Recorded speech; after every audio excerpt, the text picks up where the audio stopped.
നട്ടുച്ച നേരത്ത് കിണറിൻ്റെ തീരത്ത് വെള്ളത്തിനായി ഞാൻ കാത്തിരിപ്പു നാരി, ഒരു പാത്രം ദാഹജലം നീ എനിക്കു നൽകൂ.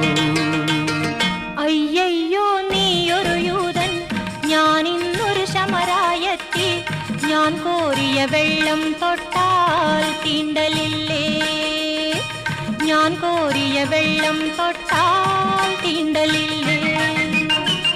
അറിയുന്നില്ലേതും നീ എന്നോട് നീ ചോദിച്ചാൽ ജീവന്റെ ജലം കോരിത്തരുമല്ലോ ഞാൻ, ജീവന്റെ ജലം കോരിത്തരുമല്ലോ ഞാൻ.